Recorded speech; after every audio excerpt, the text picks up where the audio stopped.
Ada awal. Baik.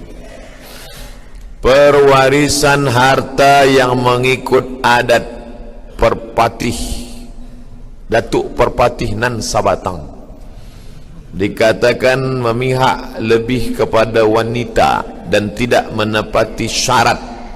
Apa pandangan Ustaz? Yang dapat warisan hanya wanita saja, lelaki tak mendapatkan warisan. Lelaki bilik pun tak dapat, tidur pun di surau. Ini adalah adat tradisi jahiliyah. Kata siapa? Kata orang yang jahil. Dia tak faham. Tanya dulu baik-baik. Saya orang Minangkabau, misal merantau ke suatu negeri, maka di negeri ini saya pun kaya raya. Selepas saya kaya raya banyak harta, apakah harta saya hanya untuk anak perempuan saja sehingga anak laki-laki mesti merantau pula ke tempat yang jauh? Ternyata tidak. Ustaz tahu dari mana? Saya tanya sahabat saya, kamu merantau ke Pekanbaru, Riau, dari bumi Minangkabau. Ya. Selepas itu kamu berusaha mencari rezeki, dapat rumah, dapat kereta, dapat tanah. Ya. Bila kamu mati, janganlah kuat-kuat sebut mati. Okey. Bila kamu mati, yang dapat harta kamu anak perempuan sajakah atau anak lelaki? Anak lelaki aku dapat 2 kali bahagian anak perempuan. Oh, kalau begitu kamu Islam. Siapa kata aku tak Islam? Lalu yang menyebut anak perempuan saja yang dapat tu mana? Itu harato tinggi namanya. Harato tinggi itu harato nenek mama yang perempuan. Ibu saya ada harato tinggi, tanah kebun padi. Nanti bila dia meninggal, itu dibagikan pada anak perempuan. Nanti bila meninggal anak perempuan, turun kepada cucu perempuan. Itu semacam harta wasiat. Dia tiada hak milik, hanya hak pakai sahaja. La yurasu, tidak diwariskan. Wala yuba'u, tidak dijual. Wala yuhabu, tidak dihebahkan. Gunanya untuk apa? Menjaga anak perempuan Minangkabau supaya jangan sampai dia susah. Saya bukan nak bezakan dengan suku-suku lain, suku Jawa, suku Sunda, suku Batak. Cubalah tengok perempuan-perempuan Minangkabau, ada tak dia susah mencari nafkah rezeki sampai pergi merantau jauh? Walaupun ada tapi tak banyak. Sebab apa? Sebab dia di kampung halaman menikah dia dengan lelaki. Kebetulan lelaki ni tak pula baik, nama Fir'aun. Tak ada bagi nafkah. Di mana dia minta? Kalau suku lain dia minta pada saudara dia. Ada saudara lelaki dia. Saudara lelaki baik, bini tak baik. Tapi insya-Allah orang ini tidak akan kelaparan. Kenapa?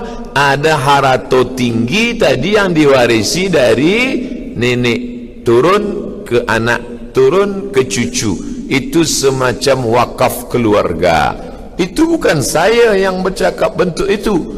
Buya Hamka pun ada membahaskan tentang harato tinggi ini. Jadi bila ada orang nanti berkata orang Minangkabau itu semua hartanya untuk perempuan, maka kita jelaskan dengan baik, engkau tak faham. Bila dia meninggal, anak lelaki tepat dapat 2 kali bagian, tetap pakai hukum waris. Apa kata pepatah Minangkabau? Adat bersandi syarak, syarak bersandi kitabullah. Adat ini bersandi syarak. Mana yang tak sesuai syarak, dia akan campakkan. Kalau mahulah menghitung berapa ulama Minangkabau yang masyhur, mereka bukan level kampung sahaja. Imam Masjidil Haram meninggal tahun 1916. Tulis dengan baik. Imam Masjidil Haram meninggal tahun 1916. namanya Syekh Ahmad Khatib. Alif lam mim nun kaf ba alif waw ya, 9 huruf. Saya masa tengok apalah cara baca ni, alif lam mim nun kaf ba alif waw ya, rupanya lama saya baca Al-Minkabawi, Minangkabau. Syekh Ahmad Khatib Al-Minkabawi, nama dia Ahmad Khatib, merantau, anak pemuda Minangkabau 2. Kalau tak pandai mengaji, pandai bersilat. Kenapa pandai mengaji? Sebab dia duduk kat surau. Di surau dia bersilat. Lalu kemudian selepas remaja merantau ke Makkah. Nasib baik kalau tuah ada di badan, pasir digenggam menjadi intan. Ahmad Khatib Minangkabau hafaz Quran, hafaz fiqh Syafi'i, hafaz hadis. Nasib baik dekat dengan Syekh Saleh Al-Kurdi. Syekh Saleh Al-Kurdi orang kaya dari Kurdistan.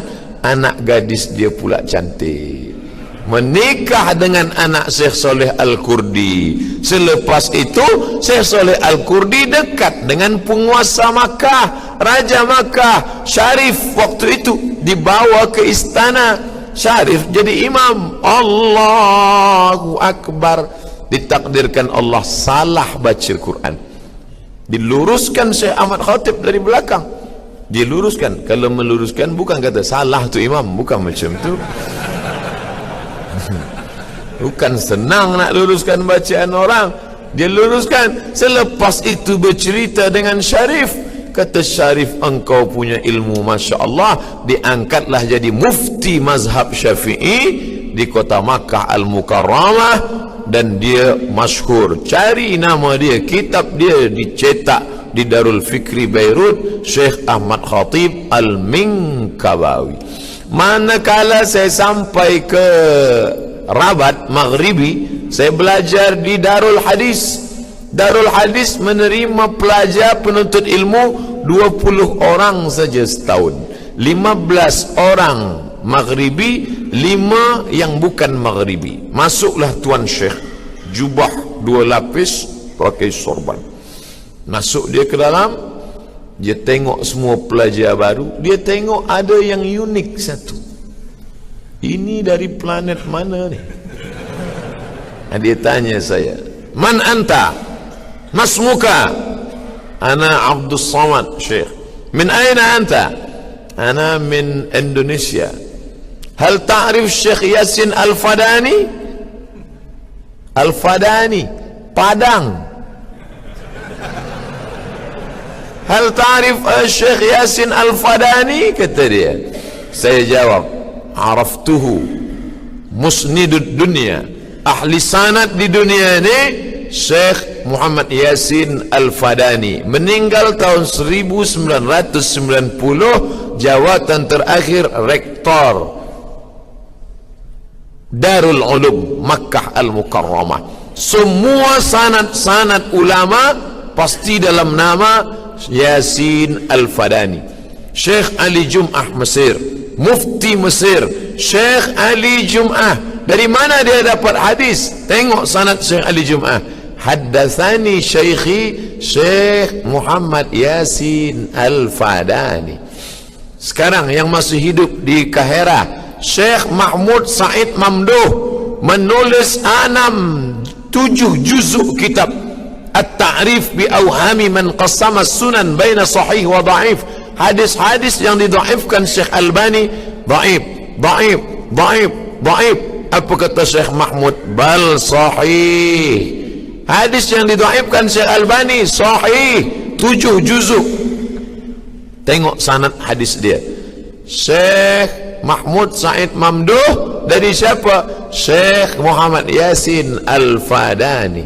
Sebenarnya Syekh Maghribi itu nak angkat derajat saya, supaya orang Maghribi yang ada di kelas tu jangan anggap saya rendah. Ini budak ni memang kurus, hitam, buruk, tapi ada orang dia yang menjadi ahli sanad dunia. Begitu cara dia. Maka saya jelaskan siapa Syekh Muhammad Yasin Al-Fadani, musnidud dunia. Saya baru balik daripada umrah. Masa saya umrah, saya pergi berziarah ke Jeddah, ke rumah seorang mudarris pensyarah di Ummul Qura. Syarah di Ummul Qura, namanya Dr. Syekh Abdullah Saleh, ujung namanya Mangkabu. Saya tanya, apa Mangkabu? Mengkabawi. Kenapa tak panjang? Orang Arab Saudi sekarang payah nak sebut Mengkabawi. Jadi ujung nama Syekh Abdullah Saleh Mengkabu. Saya datang ke rumah dia dengan sahabat-sahabat saya. Dia bagi makan, dia bagi minum, dia bagi semua, dia jamu. Dia berasal daripada Sungai Sari di bumi Minangkabau. Jadi jangan kata orang Minangkabau tak faham Islam. Kita tak faham adat istiadat ni, baca balik.